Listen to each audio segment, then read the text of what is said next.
La fotografista buona, Gianluca Mazzaccio.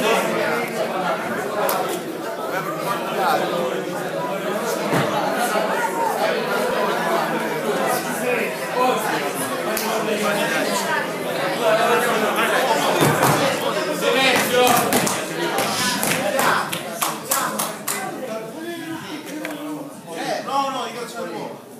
Io volevo fare il ghiaccio di vuoto, c'è un po' di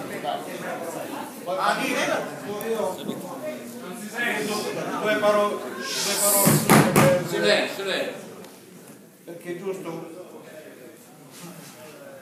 proprio nel richiamo a partire dal consigliere Arcuri, dal richiamo di responsabilità del consigliere. Finalmente stasera sento parlare avvocati, diritti, di operai e me parole molto sono permesso vicine e molto sono permesso per questo. Ho sentito pure parlare di illegalità